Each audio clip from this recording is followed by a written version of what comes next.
এই পর্যায়ে আজকের মাহফিলের সম্মানিত সভাপতি, আমাদের অত্র এলাকার কৃতি সন্তান, বিশিষ্ট দানবীর, সমাজসেবক এবং ব্যবসায়ী, যিনি একাধিক মসজিদ, মাদ্রাসা এবং শিক্ষা প্রতিষ্ঠানের পরিচালনা কমিটির সভাপতির দায়িত্ব পালন করছেন, আগামী দিনের আশাশুনি উপজেলা পরিষদের চেয়ারম্যান পদপ্রার্থী, অত্যন্ত সদালাপী, নিরহংকার, আমাদের অত্যন্ত কাছের মানুষ, প্রিয় মানুষ, যে মানুষটিকে আমরা সব সময় আমাদের পাশে পেয়ে থাকি।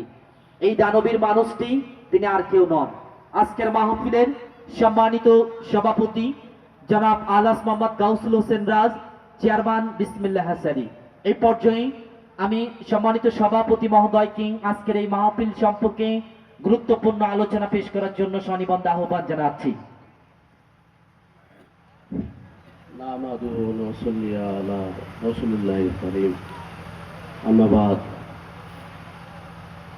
উপস্থিত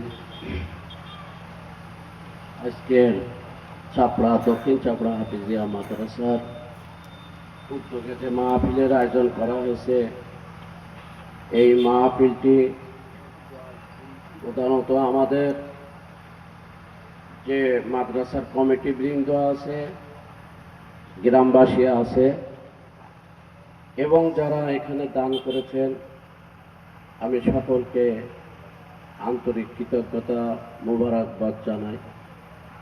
সাথে সাথে যারা আজকের এই মাদ্রাসা থেকে পাগড়ি পেয়েছেন 8 জন হাফেজ, অনেক গর্বের বিষয় আমাদের।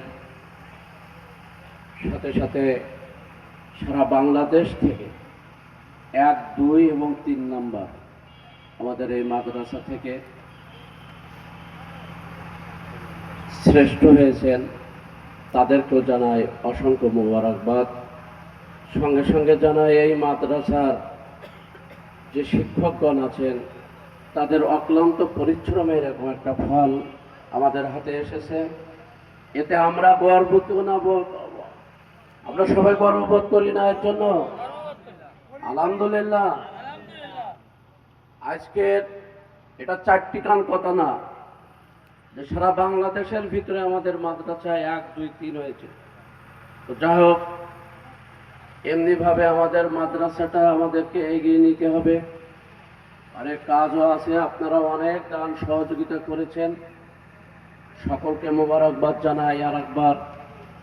আর যারা অক্লান্ত পরিশ্রম করে স্বল্প সময়ের ভিতরে, মাত্র গত বৃহস্পতিবারের সন্ধ্যায় ডিসিশন হয়েছে, এই মাদ্রাসায় যারা এই মাহফিলের জন্য যারা পরিশ্রম করেছেন, যারা অর্থ দিয়েছেন, প্রত্যেককে আমি আন্তরিক কৃতজ্ঞতা ও ধন্যবাদ জানাই। 2-1টা কথা, আমাদের প্রধান বক্তা উনি এখনই আসবে, আপনারা সবাই ইতিমধ্যে অবগত হয়েছেন যে উনি একজন পীরে কামেল মানুষ। আমরা যারা বাইরে আছি, আমি সকলকে অনুরোধ জানাবো, আপনারা সবাই ময়দানে আসেন। এটা জান্নাতের একটা বাগান মাহফিল। এরপরে আমাদের যে স্বল্প সময়ের ভিতরে ওনার কোনো সময় নাই, এই 16 তারিখটাই সময় ছিল, এটাও আমাদের একটা বড় প্রাপ্য রহমত। আল্লাহর রহমত না হলে কোনো কিছু সম্ভব না। ওনার মতন একজন আমরা আল্লাহর ওলিকে পেয়েছি, এজন্য আমাদেরকে অনেক মোবারকবাদ জানাই। আর সাথে সাথে আমি 2-1টা কথা না বললেও নয়, যার কারণ যেরকম আমাদের ধর্ম আমাদের জীবনে প্রয়োজন আছে, তেমনি সমাজ ব্যবস্থাটা আমাদের পরিবর্তনের প্রয়োজন আছে। সমাজ ব্যবস্থা যদি পরিবর্তন না হয়, সমাজ যদি ভালো না হয়, আসলে কোনো কিছুই সম্ভব না। এর জন্য আপনারা জানেন, বিশেষ করে এখানে আবার গ্রামবাসী বেশি বা বিভিন্ন এলাকা থেকে যারা আসছেন, আপনারা কম বেশি ইতিমধ্যে অবগত হয়েছেন যে আমি, আল্লাহ যদি আমার সুস্থ রাখে, যদি আল্লাহ আমার হায়াত তারাজ করে, আগামীতে হয়তো উপজেলা নির্বাচনে আসব। আপনারা দোয়া করবেন। আমাদের প্রধান অতিথি সম্ভবত রওনা দিয়েছেন, আসছেন হাঁটি করে। আমি 2-1টা কথা বলে একটু দেখেন, বর্তমান বিশ্বের যে টালমাটাল অবস্থা, ট্রাম্প নামের এক পাগল আমাদের ঘাড়ে বসেছে পৃথিবীর বুকে। এই ট্রাম্প আজকে সারা বিশ্বটাকে উলটপালট করে দিচ্ছে। আজকে যখন এই বিশ্বের অবস্থা তখন আমাদের দেশের হাত ধরেছেন বর্তমান প্রধানমন্ত্রী বিএনপির চেয়ারম্যান জনাব তারেক রহমান সাহেব। আজকে দেখেন তিনি যে ইতিমধ্যে যে কর্মকাণ্ডগুলো দেখিয়েছেন, আজকের যে আমাদের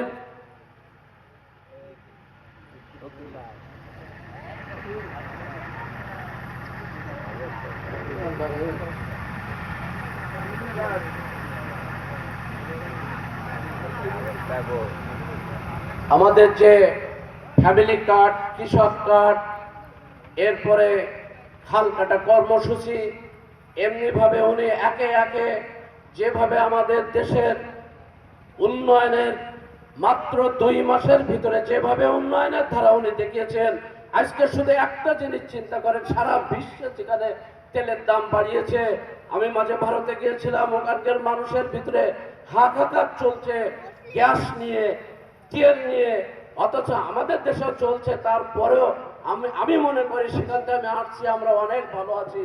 এই জন্য বর্তমান প্রধানমন্ত্রী যে কর্মসূচিগুলো নিয়েছেন, এই কর্মসূচিকে আমরা সহযোগিতা করে এগিয়ে নেব। আর একটি রাজনৈতিক দল আপনারা সবাই জানেন, যে রাজনৈতিক দলটি 1947 সালে তাদের জন্ম, এদেশে 90% 92% মুসলমান, কিন্তু এদের প্রতি আল্লাহর রহমত নাই। যদি থাকতো তাহলে এদের আজকের এতদিন রাজনীতি করে একবার মেশে আওয়ামী লীগের সাথে, একবার মেশে জামাতের সঙ্গে, বিএনপির সঙ্গে, একবার মেশে চরমনায়ের সঙ্গে, কারোর সঙ্গে তাদের বনিবনা হয় না। আজকে যদি আল্লাহ না করুক এই দলটি যদি ক্ষমতায় যেত, তাহলে এই দেশের অবস্থা কি হতো আল্লাহ পাকই জানে। ধন্যবাদ জানাই, মোবারক জানাই আমাদের চরমনার পীর সাহেব কিবলাকে, যেদিন উনি বুঝতে পেরেছিলেন যে এই দলটি ভণ্ডামি দল, ভণ্ড দল, এরা এই ভণ্ডামি করে এই দেশটাকে ধ্বংসের দ্বার প্রান্তে নিয়ে যাবে। সেদিন আল্লাহর রহমত ওনার পরে বর্ষিত না হলে, বা উনি যদি এই ডিসিশন থেকে সরে না যেতেন, কি হতো জানি না এই দেশের অবস্থা। যা হোক, আজকে যদি চরমনার হুজুর এরকম একটা ভণ্ড দলের সঙ্গে না মিশে যদি উনি নিজেই ইলেকশন করতেন, হয়তো বা 15, 20, 30, 40টা সিট পেয়ে যেতেন। কিন্তু সেই দিনকে সিদ্ধান্তকে আমাদেরকে মোবারকবাদ জানাতে হবে, কারণ যদি ওই সিদ্ধান্ত না নিতেন, হয়তো বা কোনো কারণবশত যদি ক্ষমতায় যেত, এই দেশটাকে ধ্বংস ছিন্ন ভিন্ন করে ছেড়ে দিত। যাক, আমি আর কথা বেশি বাড়াবো না। আমাদের প্রধান বক্তা উনি পীরে কামেল মানুষ, ওনার বসিয়ে রেখে আমার কথা বলা আদৌ সমীচীন না। আমি ছোট্ট কথা বলে শেষ করি।